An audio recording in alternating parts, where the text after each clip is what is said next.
ശ്രീലങ്കയിൽ ഇന്ന് വോട്ടെടുപ്പ് നടക്കുകയാണ്. തെരഞ്ഞെടുപ്പിൽ അതിൻ്റെ രാഷ്ട്രീയം അല്ല നമ്മൾ സംസാരിക്കുന്നത്, വേറെ ചില കാര്യങ്ങളാണ്. ശ്രീലങ്കയുടെ പ്രസിഡൻ്റായിരുന്ന രണസിംഗെ പ്രേമദാസ അദ്ദേഹം 1993 മെയ് 1 മെയ് ദിനത്തിൽ അദ്ദേഹം വധിക്കപ്പെട്ടു. തമിഴ് പുലികളുടെ ചാവേർ LTTE ചാവേർ ആണ് കൊന്നത്. ഉച്ചയ്ക്ക് 12:45 UNPയുടെ മെയ് ദിന റാലി നടക്കുമ്പോഴാണ് സംഭവിച്ചത്. ഈ പ്രേമദാസയ്ക്ക് കേരളവുമായിട്ട് ഒരു ബന്ധം ഉണ്ട്. അദ്ദേഹം ഇവിടെ ക്ഷേത്രങ്ങളിലൊക്കെ വരുന്നു. മാത്രമല്ല പരപ്പനങ്ങാടി ഉണ്ണികൃഷ്ണപ്പണിക്കരെ അദ്ദേഹം വന്ന് കണ്ടിരുന്നു എന്ന് തോന്നുന്നു. അദ്ദേഹം ഇങ്ങനൊരു അപകട മുന്നറിയിപ്പ് പ്രേമദാസയ്ക്ക് കൊടുത്തതായിട്ടും കേട്ടിരുന്നു. അതിൽ വല്ല സാങ്കത്യമുണ്ടോ? ഞാനിത് ഉണ്ണികൃഷ്ണപ്പണിക്കരോട് തന്നെ ചോദിച്ചിട്ടുണ്ട്. അപ്പം ഈ പ്രേമദാസയുടെ ഇങ്ങോട്ട് വന്നല്ല ചോദിച്ചത്. ഈ ശ്രീലങ്കയിലുള്ള പ്രേമദാസയുടെ തമിഴ് സുഹൃത്തുക്കളാണ് ഞങ്ങളുടെ നാട്ടിലെ ഇങ്ങനെ ഒരു ജ്യോതിഷ പണ്ഡിതനുണ്ട്, അദ്ദേഹത്തിന് ഭാവി കാര്യങ്ങൾ പ്രവചിക്കാൻ കഴിയുമെന്ന് പറഞ്ഞിട്ട് അദ്ദേഹത്തിനെ ഈ ശ്രീലങ്കയിലേക്ക് ക്ഷണിക്കുകയും പ്രേമദാസ താമസിച്ചിരുന്ന കൊട്ടാരത്തിൽ ക്ഷണിക്കുകയും അവിടെ വെച്ച് ഈ പ്രഡിക്ഷൻസ് നടത്തുകയും ചെയ്തു. ഉണ്ണികൃഷ്ണൻ പണിക്കർ കൊളംബോയിലേക്ക് പോയിട്ട് പ്രഡിക്ഷൻസ് അദ്ദേഹം പറയുകയാണ് ചെയ്തത്. അദ്ദേഹം അസാസിനേഷനിൽ കൊല്ലപ്പെടും എന്നുള്ളത് ഡയറക്റ്റായിട്ട് ഹിറ്റിംഗ് ആയിട്ട് പറഞ്ഞില്ല എങ്കിലും സാധാരണ ജ്യോത്സ്യന്മാർ പറയുന്നത് ശേഷം ചിന്തിയം എന്ന് പറയുന്ന പോലെ ഇന്ന ദിവസം ചില അപകടങ്ങൾക്ക് സാധ്യത കാണുന്നുണ്ട്, അത് ഒഴിവാക്കാനായിട്ടുള്ള പരിഹാരക്രിയകൾ ചെയ്യണം എന്ന് മറ്റും അദ്ദേഹം പറഞ്ഞു എന്നാണ് ഞാൻ മനസ്സിലാക്കുന്നത്. ഏതായാലും ഈ പ്രേമദാസ അതിനുശേഷം ഈ പരിഹാരക്രിയകളൊക്കെ ചെയ്തു. അതിൻ്റെ ഭാഗമായിട്ട് അദ്ദേഹം ഗുരുവായൂർ ക്ഷേത്രത്തിൽ വരികയും ചെയ്തു. ഈ പ്രേമദാസയ്ക്കൊരു കേരള കണക്ഷനുണ്ട്. ആ കേരള കണക്ഷൻ എന്താണെന്ന് പറഞ്ഞാൽ പോർച്ചുഗീസുകാരുടെ കാലത്ത് ധാരാളം അടിമകളെ ശ്രീലങ്കയിലേക്ക് വിറ്റിരുന്നു. അതായത് കേരളത്തിൽ നിന്ന് ആഫ്രിക്കൻ രാജ്യങ്ങളിൽ നിന്ന് മറ്റ് ഏഷ്യൻ രാജ്യങ്ങളിൽ നിന്ന് ഒക്കെ അടിമകളെ പിടിച്ചുകൊണ്ട് പോയിട്ട് ശ്രീലങ്കയിലേക്ക് വിൽക്കും.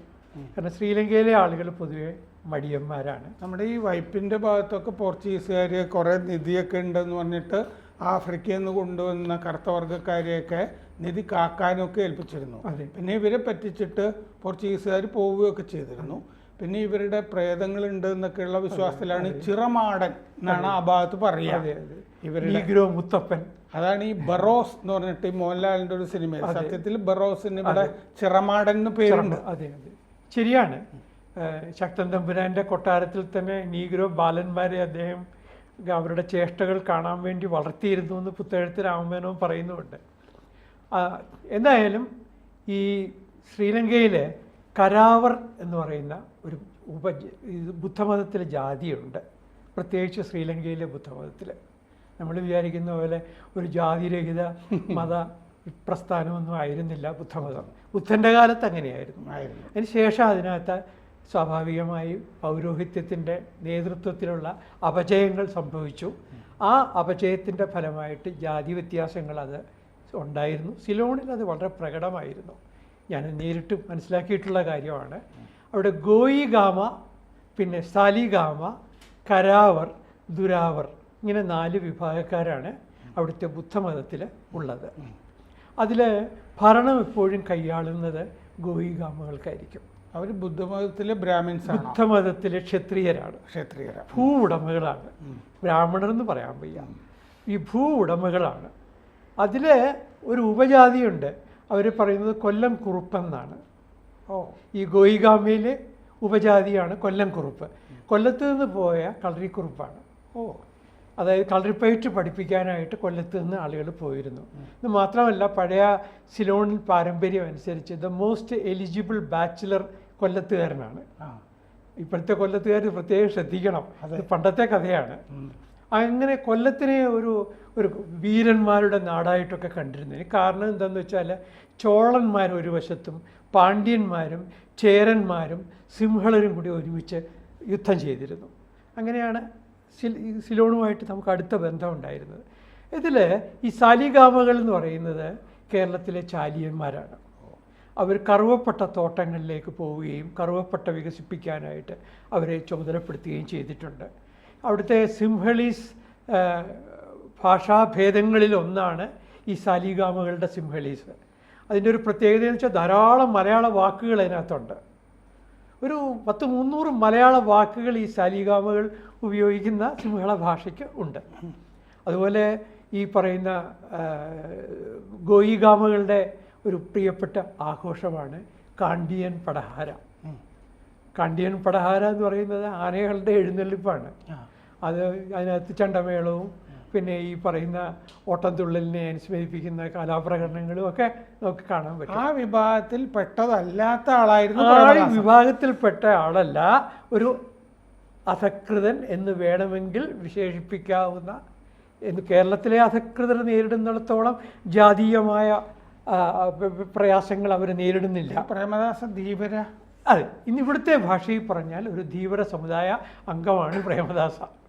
അങ്ങനെയുള്ള പ്രേമദാസ അവിടെ എത്തിയത് ഒരു പക്ഷേ ഈ കേരളത്തിൽ നിന്ന് പോയ ഒരു അടിമയുടെ പരമ്പരയിൽ നിന്ന് ആവാം. ഏതായാലും അദ്ദേഹം ഒരു രാഷ്ട്രീയ ചതുരംഗക്കളിയിൽ അഗ്രഗണ്യനായിരുന്നു. അങ്ങനെ അദ്ദേഹം മുൻനിരയിലെ ഒരു രാഷ്ട്രീയക്കാരനായിട്ട് വരുന്നു. അപ്പോൾ അതുവരെയുള്ള ശ്രീലങ്കയിലെ പ്രസിഡന്റുമാരെന്ന് പറഞ്ഞാൽ ഗോയിഗാമിയിൽപ്പെട്ടവരാണ്. സിരിമാവോ ഭണ്ഡാരനായിക, അവരുടെ ഭർത്താവ്, അല്ലെങ്കിൽ പിന്നെ ഈ പറയുന്ന ജയവർദ്ധന ഉൾപ്പെടെയുള്ള ആളുകൾ ഗോയിഗാമ, വിക്രമസിംഗെ, ഇവരെല്ലാം തന്നെ ഗോയിഗാമയിൽപ്പെട്ട ആളുകളാണ്. അവരുടെ കയ്യിലാണ് സമ്പത്ത്, ഭൂമി, കെട്ടുറപ്പ് ഇതെല്ലാം ഉള്ളത്. അപ്പോൾ ഈ പിന്നാക്ക ജാതികളൊന്നും അവർ പ്രവേശിപ്പിക്കില്ല, ഭരണത്തിലേക്ക് പൊതുവെ പ്രവേശിപ്പിക്കില്ല. എന്ന് മാത്രമല്ല, ബുദ്ധഭിക്ഷുക്കളുടെ ഇടയിൽ പോലും ജാതിയുണ്ട്. ഉദാഹരണത്തിന് ഗോയിഗാമയിൽപ്പെട്ടവരുടെ ഒരു മഠത്തിൽ ഈ പറയുന്ന കരാവരിലെ ഒരു സന്യാസിക്ക് പ്രവേശനമില്ല. ഈ അമ്പലങ്ങൾ തമ്മിൽ ഇതുപോലെ ആ വിഭാഗത്തിൽപ്പെട്ട ഒരാൾക്ക് ഗോയിഗാമ ഭിക്ഷുക്കളുടെ അവിടെ പിച്ചതണ്ടാൻ പോകാൻ പറ്റും. പിച്ചതണ്ടാം, പക്ഷെ വിവാഹം കഴിക്കാൻ അവിടുത്തെ ഒരു അംഗത്തെ കല്യാണത്തിന് പ്രയാസമാണ്. ഇത് ശ്രീനാരായണ ഗുരുവിന് അറിയാമായിരുന്നു. അതാണ് ശ്രീനാരായണ ഗുരു 2 തവണ ശ്രീലങ്കയിൽ പോയിട്ടുണ്ട്. അദ്ദേഹം ജ്ഞാനിയുമല്ലേ, വളരെ പെട്ടെന്ന് കാര്യങ്ങൾ മനസ്സിലാക്കി. അന്ന് സഹോദരൻ അയ്യപ്പൻ്റെയും മിതവാദി അങ്ങോട്ട് പോകുമ്പോഴല്ലേ ഈ മഞ്ഞ വേഷം കൊടുക്കുന്നത്. അതെ, അല്ല, മഞ്ഞവേഷം അദ്ദേഹം ശിവഗിരിയിലെ തീർത്ഥാടനത്തിന് ഉപയോഗിക്കാനുള്ള വേഷമായിട്ടാണ്. എവിടെയോ അദ്ദേഹം വെളുപ്പാണ് ധരിച്ചിരുന്നത്. അങ്ങോട്ട് പോകുമ്പോൾ അല്ല, ഞാൻ മനസ്സിലാക്കിയത് അദ്ദേഹം ഒരു തവണ പോയപ്പോൾ കാഷായമാണ്. അതായത് ഒരു സന്യാസിയുടെ വേഷം അവർക്ക് മനസ്സിലാവണമെങ്കിൽ കാഷായം ധരിക്കണം. മഞ്ഞ അദ്ദേഹം ശിവഗിരി തീർത്ഥാടകരോട് ധരിക്കാൻ ആവശ്യപ്പെട്ടു. അദ്ദേഹം പറഞ്ഞു അലക്കിയാൽ അത് വെള്ളയാവുമല്ലോ. വളരെ പ്രാക്ടിക്കലായിരുന്നു. അപ്പോൾ അദ്ദേഹം ഈ മതപരിവർത്തന രസവാദം കുമാരനാശാനെ കൊണ്ട് എഴുതിപ്പിക്കുകയാണ്. കാരണം ഈ കമ്മ്യൂണിസ്റ്റ് പാർട്ടിയിൽ സാധാരണ ചെയ്യുന്നത് ഒരു സഹാവ് എനിക്കിഷ്ടമല്ല എന്ന് പറഞ്ഞാൽ എന്നാൽ നീ അത് ഏറ്റെടുത്ത് ചെയ്യണമെന്ന് പറയും. അത് പണ്ട് കേദാമോദരനോട് പറഞ്ഞിട്ടുണ്ട്. അത് രാമചന്ദ്രൻ്റെ ഒരു പിന്നെ ഇതിൻ്റെ തന്നെയാണ് ഞാനത് മനസ്സിലാക്കിയത്. എന്താണെന്ന് വെച്ചാൽ സംസ്ഥാന കമ്മിറ്റി യോഗത്തിൽ ഈ ഭരണവും സമരവും എന്നൊക്കെ പറഞ്ഞ് ഇപ്പോൾ മറ്റേ കൊല്ലത്ത് വെടിവെപ്പ് നടന്നല്ലോ, ചന്ദനത്തോപ്പ്. അതെ, തൊഴിലാളികൾ കൊല്ലപ്പെട്ടു. EMS ഭരിക്കുന്നു. EMSന്റെ പോലീസ് തൊഴിലാളികളെ വെടിവെച്ച് കൊന്നു. അപ്പൊ ദാമോദരൻ ഇതിനെ എതിർത്തു. ഇതെന്തും മാർക്സിസാന്നൊക്കെ ചോദിച്ചു EMSന്റെ.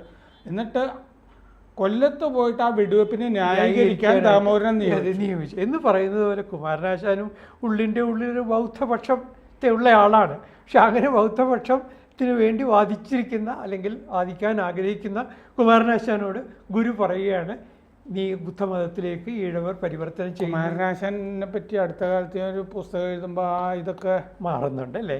അത് മാറിയിട്ടുണ്ട്. എന്താണെന്ന് വെച്ചാൽ ലൈറ്റ് ഓഫ് ഏഷ്യ എഡ്വിൻ ആർണോൾഡിന്റെ പരിഭാഷ ചെയ്യുമ്പോൾ അത് സ്വതന്ത്ര പരിഭാഷയാണ്. അത് അങ്ങനെ തന്നെ പരിഭാഷ ചെയ്തിരിക്കുകയല്ല.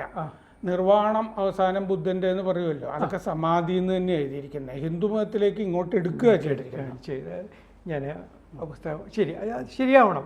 കാരണം നമ്മൾ വിചാരിക്കുന്ന പോലെ അങ്ങനെ എളുപ്പത്തിൽ ഒറ്റ വായനയിൽ പിടിതരുന്ന ഒരാളല്ല കുമാരനാശാൻ. വളരെ സങ്കീർണമായ ഒരു വ്യക്തിത്വത്തിൻ്റെയും ഉടമയായിരുന്നു. ഏതായാലും ഒരു കാര്യം തീർച്ചയാണ്, ഈഴവർ ഒറ്റയടിക്ക് ബുദ്ധമതത്തിലേക്ക് പോകുന്നത് കൊണ്ട് ജാതി പോകുന്നില്ല എന്ന് ശ്രീനാരായണ ഗുരു കാണുകയും ഹിന്ദുമതത്തിനകത്ത് നിന്നുകൊണ്ട് തന്നെ ഈ ജാതി വിവേചനത്തെ ഒന്നുകൂടി ഊന്നി പറഞ്ഞാൽ ബുദ്ധമതത്തിൽ തന്നെ ജാതി ഉണ്ടെന്ന് ഗുരുവിന് അറിയാമായിരുന്നു. അദ്ദേഹത്തിൻ്റെ സിലോൺ വാസക്കാലത്താണ് അദ്ദേഹം അത് മനസ്സിലാക്കിയത്.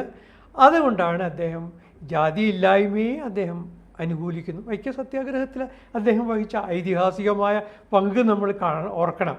അപ്പോൾ അങ്ങനെയുള്ള ശ്രീനാരായണ ഗുരു ഈ അദ്ദേഹത്തിൻ്റെ വിഹാരങ്ങൾ ചുമക്കാനായിട്ട് വിഹാരങ്ങൾക്ക് വേണ്ടി ഇഷ്ടിക ചുമന്നാൽ പുറത്ത് തഴമ്പ് വരുമെന്ന് പറയുന്ന ആ പ്രഖ്യാപനത്തിൽ എല്ലാ പരിഹാസവും ഉണ്ട്. അപ്പോൾ അദ്ദേഹത്തിന് അറിയാമായിരുന്നു ശ്രീലങ്കയിലെ ജാതി വ്യവസ്ഥയെപ്പറ്റി. ഞാൻ വീണ്ടും പറയാം, ഈ കേരളത്തിലെ ഈഴവ സമുദായത്തിൽപ്പെട്ട ആളുകളെ ശ്രീലങ്കയിൽ നിന്ന് വന്നവരാണ് എന്ന ഒരു ധാരണ പലർക്കുമുണ്ട്. ഞാനതിൽ കുറച്ച് വ്യത്യസ്തമായ ഒരു കാഴ്ചപ്പാട് പുലർത്തുന്ന ആളാണ്. പുരോഹിതന്മാർ വന്നിരുന്നു, അതെ അതെ, അല്ലാണ്ട് കേരളത്തിലെ ബഹുഭൂരിപക്ഷം വരുന്ന ഈഴവർ എന്ന് പറയുന്നത് മണ്ണിൻ്റെ മക്കൾ തന്നെയാണ്.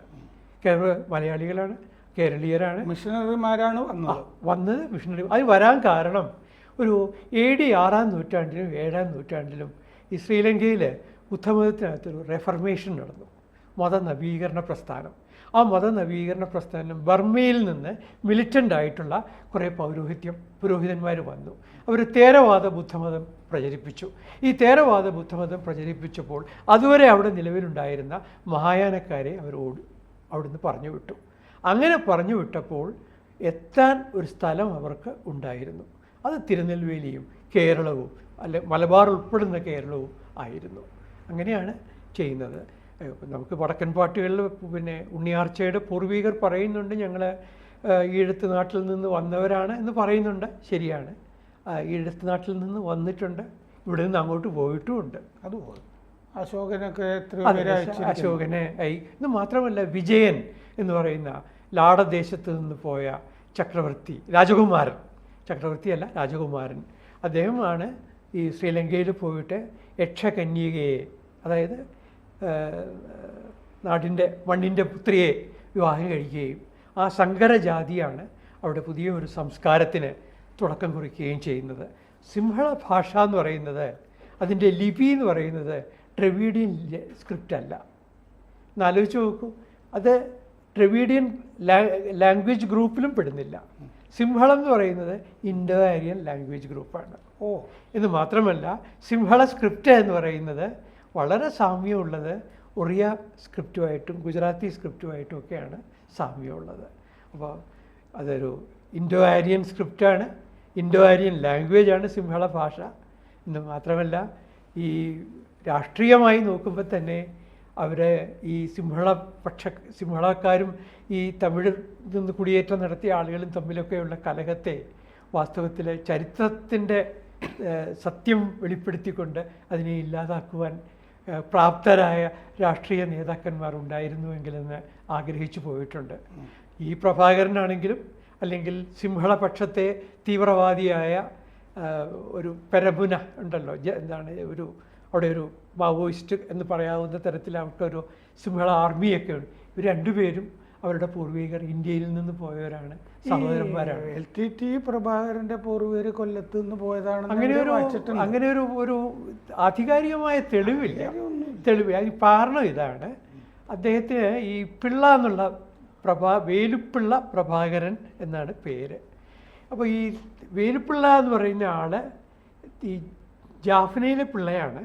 പക്ഷേ അദ്ദേഹത്തിൻ്റെ റൂട്ട്സ് തിരുനെൽവേലി പിള്ളയല്ല. ഈ തിരുനെൽവേലി പിള്ള അല്ലാത്തത് കൊണ്ട് അദ്ദേഹം ഏത് പിള്ളയാണ് എന്നുള്ളൊരു ക്വസ്റ്റ്യൻ വന്നു. ഏതായാലും പ്രഭാകരൻ്റെ അനുയായികൾ ഇത് വലിയ തോതിൽ ഉപയോഗിച്ചിരുന്നു. വേലുത്തമ്പിയുടെ കഥയൊക്കെ പറഞ്ഞ് വേലുത്തമ്പിയുടെ ഒരു പിൻഗാമിയാണ് പ്രഭാകരൻ എന്ന് അവർ പ്രചരിപ്പിച്ചിരുന്നു. ഈ LTTക്കാർ. അതിലൊരു ചെറിയ വസ്തുതയും ഉണ്ട്, ഇത് ശരിയെന്നല്ല ഞാൻ പറയുന്നത്. നമുക്കറിയാം, വേലുത്തമ്പിയുടെ കുടുംബാംഗങ്ങളെ മാലിദ്വീപിലേക്ക് പിന്നീട് വേലുത്തമ്പിയുടെ 1809 വേലുത്തമ്പിയെ പിടികൂടി. വേലുത്തമ്പി ആത്മാഹൂതി ചെയ്തു. അദ്ദേഹത്തിൻ്റെ മൃതശരീരം ചിത്രവധം ചെയ്തിട്ട് അതെ. തിരുവനന്തപുരത്ത് പ്രദർശിപ്പിച്ചു. മാത്രമല്ല അദ്ദേഹത്തിൻ്റെ അടുത്ത ബന്ധുക്കളെയെല്ലാം മാലിദ്വീപിലേക്ക് നാടുകടത്തി. ഈ മാലിദ്വീപിലേക്ക് നാടുകടത്തിയ ആളുകൾ മാലിദ്വീപിൽ അധികം താമസിക്കാതെ അവർ കുറച്ചുകൂടി അവർക്ക് നിന്ന് പിഴയ്ക്കാമെന്ന് തോന്നിയ സിലോണിലേക്ക് മടങ്ങിയെത്തി. അപ്പോൾ വേലുത്തമ്പിയുടെ പിൻഗാമികൾ ജാഫ്നയുടെ മണ്ണിൽ ഉണ്ട്. അത് കൂടി ഓർമ്മിച്ചുകൊണ്ടാവാം ഇതൊരു പ്രചരണ ആയുധമായിട്ട് ഈ LTT ഉപയോഗിച്ചിരുന്നു.